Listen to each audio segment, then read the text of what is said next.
church. కాబట్టి ఒక సంఘాన్ని కట్టడం ఎంతో కష్టమైన పని. You know how difficult it is to build unity between husband and wife? భార్యాభర్తల మధ్య ఐకమత్యం కలిగి ఉంటే ఎంత కష్టం మీకు తెలుసా? All of you married people know that. పెళ్ళైన వాళ్ళందరికీ తెలుసు మీకు. You won't divorce your husband or wife. నీ భార్యకో భర్తకో నీ విడాకులు ఇవ్వవు. I'm sure you love each other, you serve each other. నాకు తెలుసు మీరు ఒకరినొకరు ప్రేమిస్తున్నారని, మీరు సేవించుకుంటున్నారని. But you fight and you quarrel. కానీ మీరు తగాదులు పెట్టుకుంటారు, పోట్లాటలు పెట్టుకుంటారు. Okay, that's all right, but you don't even ask forgiveness from one another. సరే, అది చేసిన తర్వాత కూడా ఒకరినొకరు క్షమాపణ అడగట్లేదు. That's terrible. అది ఎంతో ఘోరం. See, wherever I go in different homes, నేను ఎప్పుడైనా వేరు గృహాలకు వెళ్ళినప్పుడు, there are small children there, చిన్న బిడ్డలు ఉంటారు అక్కడ, 7, 8, 9 years old, 7-8 సంవత్సరాలు, maybe 2 or 3 children. 2-3 పిల్లలు ఉంటారు.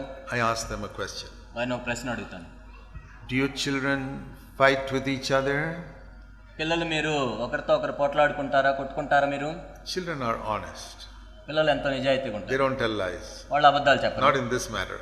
ఈ విషయంలో అయితే మాత్రం Every home they have told me, yes uncle, we fight with each other. ప్రతి ఇంట్లో కూడా వాళ్ళు చెప్తారు, అవును మేము కొట్టుకుంటామండి అని చెప్పారు.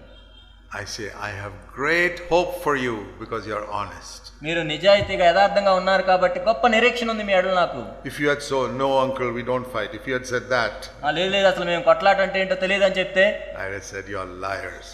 I have no hope for you. మీరు అబద్ధికులు, అసలు మీ మీద నాకు ఎటువంటి నిరీక్షణ లేదని చెప్తాను. But because you are honest, మీరు నిజాయితీగా ఉన్నారు కాబట్టి there's hope for you.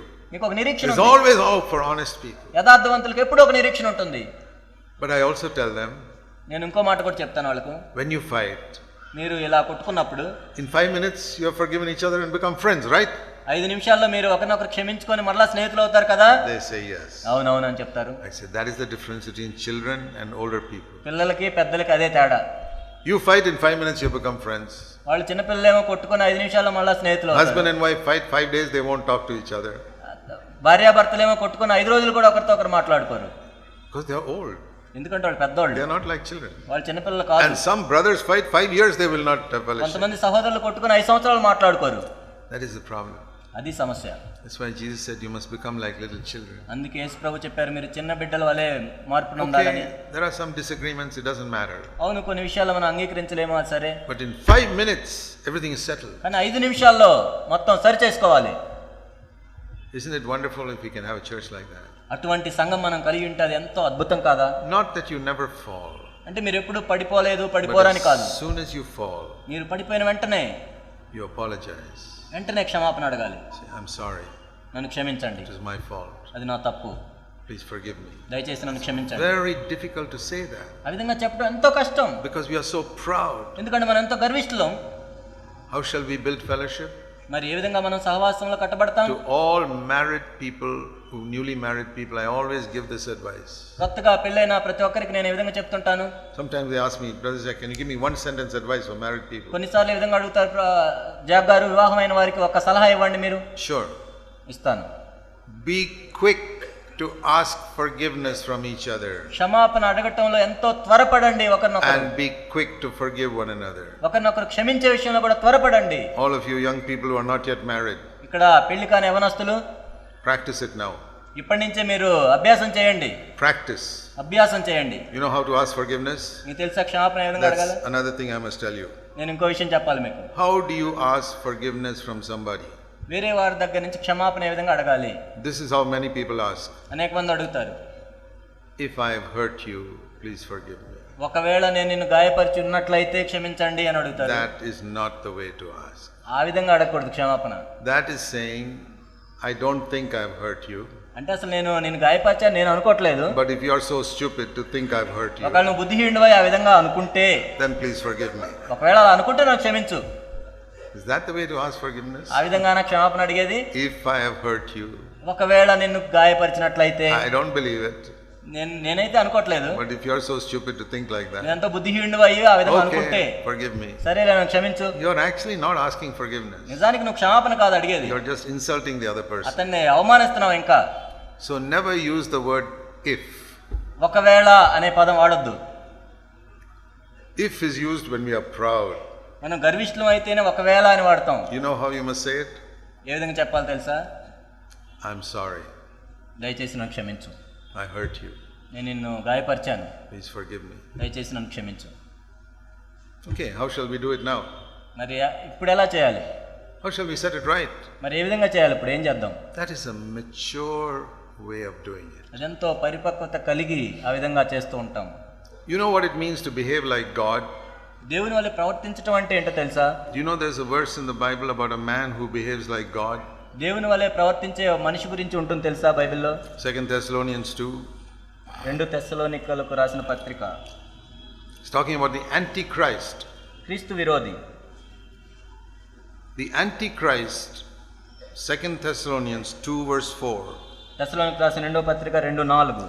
He opposes and exalts himself above every god or object of worship, so that he takes his seat in the temple of God, displaying himself as God. ఏది దేవుడు అనబడిన, ఏది పూజింపబడిన దాని అంతటిని ఎదిరించు, దానికి అంతటికి పైగా వాడు తను తాను హెచ్చించుకొంచు, తాను దేవుడిని తను కనపరచుకొంచు, దేవుని ఆలయంలో కూర్చుండును. This is Antichrist. క్రీస్తు విరోధి అంటే He displays himself as God. తను తాను దేవుడిగా కనపరచుకుంటాడు. Okay, now turn to 1 John 2. 1 యోహాను 2లో verse 18. 2:18. Children, it is the last hour. చిన్నపిల్లలారా, ఇది కడవరి గడియ. And you heard that Antichrist is coming. మీరు విన్నారు కదా క్రీస్తు విరోధి వచ్చునని. That is the one who sits in the temple as God. ఎవరైతే దేవుని వలె కూర్చుంటాడో. But even now there are many small antichrists. అయినా ఇప్పటికీ కూడా చిన్న చిన్న క్రీస్తు విరోధులు వచ్చే ఉన్నారు. They were with us. వాళ్ళు మనతోనే ఉన్నారు. Verse 19, but they went out from us. 19వ వచనం, వారు మన సంబంధులే కానీ మనల్ని విడిచిపెట్టారు. These small antichrists were sitting in our church. ఈ చిన్న చిన్న క్రీస్తు విరోధులు మన సంఘంలోనే కూర్చొని ఉన్నారు. And they left. వాళ్ళు విడిచిపెట్టి వెళ్ళారు. What is the spirit of the Antichrist? ఏంటి క్రీస్తు విరోధి యొక్క ఆత్మ? To behave like God. దేవుడి వలె ప్రవర్తించడం. Now there are many ways to behave like God. దేవుడి వలె ప్రవర్తించడానికి అనేక మార్గాలు ఉన్నాయి. When a pastor tells you, ఒక పాస్టర్ మీకు ఈ విధంగా చెప్తే, you cannot find the will of God without asking me. I will tell you what the will of God is. నాకు చెప్పకుండా దేవుని చిత్తం మీ అంతటి మీరే కనుక్కోవడానికి వీల్లేదు, నేనే కనుక్కోవాలి మీకోసం. That is the spirit of Antichrist. అది క్రీస్తు విరోధి యొక్క ఆత్మ. He is behaving like God. అంటే దేవుడి వలె ఆయన ప్రవర్తిస్తున్నాడు. You have to consult me. నువ్వు నన్ను సంప్రదించాలి. Why do I have to consult him? Is he God or something? నిన్నెందుకు నేను సంప్రదించాలి? ఆయన దేవుడా? No, you can find God's will yourself. You don't have to come to me or to somebody else. నీ కోసం దేవుని చిత్తం నువ్వే కనుక్కోవచ్చు. నువ్వు నా దగ్గరికి ఎవరి దగ్గరికి వెళ్ళాల్సిన పని లేదు. That is one way people behave like God. ఒక విధంగా దేవుని వలె ప్రవర్తిస్తుంటారు. Or when a pastor says, give me your money. లేక పాస్టర్ ఈ విధంగా చెప్పినప్పుడు మీ డబ్బులంతా నాకు ఇవ్వండి. There's only one person in the universe who can say, give me your money. That is God. మీ డబ్బులు నాకు ఇవ్వమని చెప్పగలిగిన వాడు ఒకే ఒక్కడు ఈ ప్రపంచంలో, ఆయనే దేవుడు. But the pastor says, give me. కానీ పాస్టర్ చెప్తుంటాడు ఇవ్వండి ఇవ్వండి. He is behaving like God. దేవుడి వలె ప్రవర్తిస్తున్నాడు. Or when somebody tries to control your life. లేక నీ జీవితాన్ని ఎవరైనా నియంత్రించాలని చూస్తుంటారు కొంతమంది. Listen to me. నా మాట వినాలి నువ్వు. If you don't obey me, you'll be cursed. నేను చెప్పింది నువ్వు వినకపోయినట్లయితే నువ్వు శపించబడతావు. Who's this talking? God? ఎవరైనా దేవుడా? ఆయన ఏమన్నా? People talk like that. కొంతమంది ఆ విధంగా మాట్లాడతారు. Don't listen to such people. అటువంటి వాళ్ళ మాటలు వినొద్దు మీరు. It's the spirit of the Antichrist. అది క్రీస్తు విరోధి యొక్క ఆత్మ. He may call himself pastor or anything. ఆయన పాస్టర్ అని పిలిపించుకోవచ్చు, ఏదైనా పిలిపించుకోవచ్చు. Don't be afraid of them. అలాంటి మాటలకి వాళ్ళకి భయపడొద్దు మీరు. You've got the Holy Spirit. పరిశుద్ధాత్మ దేవుడు మీరు You కలిగి listen ఉన్నారు. to God. దేవుని మాటలు మీరు You వినండి. can consult with older people, but don't have to be a slave to anybody. పెద్దవాళ్ళని మీరు సంప్రదించవచ్చు, కానీ వాళ్ళు చెప్పిన దానికి బానిసలుగా ఉండాల్సిన అవసరం లేదు. Sometimes people come to consult me about something. కొన్నిసార్లు కొన్ని విషయాల గురించి నన్ను సంప్రదించడానికి ప్రజలు వస్తారు. I can spend 1 hour giving them advice. ఒక్క గంట పాటు నేను ఏదో సలహా ఇవ్వచ్చు వాళ్ళకు. And when they are going away, you know what I tell them? వాళ్ళకి వెళ్ళేటప్పుడు నేనేం చెప్తాను తెలుసా? Now one more thing. ఇంకో విషయం. Don't do what I say. నేనేదో చెప్పానని చేయొద్దు మీరు. You go home. మీరు ఇంటికి వెళ్ళి pray to God. దేవునికి ప్రార్థన చేయండి. And say, Lord, is this right advice I got, or you wanted me to do something else? ఓ ప్రభువా, సహోదరుడు చెప్పింది సరైనదేనా లేకపోతే వేరేదేమైనా చేయాలనుకుంటున్నారా మీరు? I want you to be connected with God. మీరు దేవునితో సంబంధం కలిగి ఉండాలని నేను కోరుకుంటున్నాను. కోరుకుంటున్నాను. And if God tells you to do it, do it. ఒకవేళ దేవుడు కూడా అదే చేయమని చెప్తే చేయండి. And there are some brothers who don't do what I say. I say, I'm quite happy. I'm glad you're listening to God. కొంతమంది సహోదరులు నేను చెప్పింది చేయరు, వాళ్ళు దేవుని మాట విన్నారని నేను సంతోషిస్తాను. See, I'm afraid of those who respect me so much. నన్ను ఎంతో గౌరవించే వాళ్ళంటే భయం నాకు. I'm more afraid to give advice to people who respect me. నన్ను బాగా గౌరవించే వాళ్ళకి నేను సలహా ఇవ్వాలంటే నాకు భయం. Because I'm afraid they'll do what I say. ఎందుకంటే నేను చెప్పింది వాళ్ళు చేస్తారేమో అనే భయం. That's why I never make any marriage proposal to anyone. అందుకే నేను ఎవరికి ఇలా వివాహ సంబంధాలు తీసుకొని రాను. Because they will next week itself they say, "Ah, God has told me, I do it." ఎందుకంటే వచ్చే వారం వాళ్ళు చెప్తారు దేవుడు నాతో మాట్లాడి ఇంక పెళ్లి అని. So I never tell. నేను చెప్పను ఆ విధంగా ఎప్పుడు. I'm afraid to tell.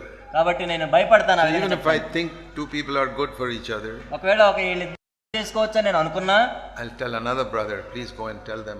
నేను వెళ్ళి ఇంకో సహోదరుడికి చెప్తాను వాళ్ళ గురించి మాట్లాడండి అని. Because then they will be honest to say whether they feel free or not. ఎందుకంటే వాళ్ళకి ఏమనిపిస్తుందో వాళ్ళు చెప్తారు ఆ సహోదరుడితో. Don't be afraid of a man who tries to control you. ఏదో నీ జీవితాన్ని నియంత్రించుకోవాలనుకునే ఒక వ్యక్తిని చూసి భయపడొద్దు మీరు. These are the ways people behave like God. And one more way. ఈ విధంగా కొంతమంది దేవుడిలాగా ప్రవర్తిస్తుంటారు. When a person never apologizes, he is behaving like God. ఇంకోటి ఏంటంటే ఒక వ్యక్తి అసలు ఎప్పుడు క్షమాపణ అడగలేదంటే ఆయన దేవుడిలాగా ప్రవర్తిస్తున్నాడు. I have apologized to people who are younger than my youngest son. నా చిన్న కుమారుడి కంటే తక్కువ వయసున్న యవనస్తులకి నేను క్షమాపణ I అడిగాను. have apologized to all my 4 sons. నా 4 పిల్లలను కూడా నేను క్షమించమని I have అడిగాను. apologized to my wife numerous నా times. భార్యని ఎన్నోసార్లు అడిగాను నేను నన్ను And క్షమించమని. many people. ఎంతో మందిని అడిగాను. Why? ఎందుకు? Because I'm not God. ఎందుకంటే నేను దేవుడిని కాదు. I don't do everything perfectly. నేను అన్ని సంపూర్ణంగా పరిపూర్ణంగా I చేయను. make mistakes. నేను కూడా తప్పులు చేస్తాను. And when I am aware of that mistake, ఒకవేళ ఆ తప్పు అని తెలిసిన వెంటనే I say, I'm sorry, brother, that was my mistake. సహోదరుడు నన్ను క్షమించు, అది నా తప్పు. I didn't intend any evil to you, but it was a mistake. అంటే నీకేదో నేను కావాలని దురుద్దేశంతో చేయలేదు కానీ ఏదో Or తప్పు జరిగిపోయింది. sometimes I have to say, I got a wrong report and I corrected you. కొన్నిసార్లు నాకు తప్పుడు సమాచారం వచ్చింది, అందుకని నేను గద్దించాను. I should have investigated it more fully before correcting you. నిన్ను గద్దించడానికంటే ముందుగా నేను ఇంకా అడగాల్సింది వేరే వాళ్ళను. I'm really sorry. దయచేసి నన్ను క్షమించు. Because I want to live like that till the end of my life. ఎందుకంటే నా జీవితం చివరి వరకు కూడా ఆ విధంగా జీవించాలి. Because I will never be God. ఎందుకంటే నేను దేవుడిలాగా ఎప్పుడు ఉండలేను. But when we get to heaven, we'll be perfect, so we won't make mistakes. మనం పరలోకి వెళ్ళిన తర్వాత మనం అందరం పరిపూర్ణ అవుతాం కదా, తప్పులు చేయము ఇంకా. As long as we live on this earth, మనం ఈ భూమి మీద జీవించిన దినాలన్నీ కూడా we will all make mistakes. మనందరం కూడా తప్పులు చేస్తూనే I want to ఉంటాం. give you a good bit of advice. కాబట్టి మీకు మంచి సలహా ఇస్తున్నాను నేను. Don't act like God. That is the spirit of the Antichrist. దేవునిలాగా ప్రవర్తించొద్దు, అది క్రీస్తు విరోధి యొక్క Be ఆత్మ. quick to ask forgiveness, వెంటనే క్షమించమని అడగాలి, even from people younger than you. నీకంటే చిన్నవాళ్ళైనా కూడా. And never use the word if. ఒకవేళ అనే పదం మాత్రం వాడొద్దు. Say, I made a mistake. నేను తప్పు చేశాను అని చెప్పండి.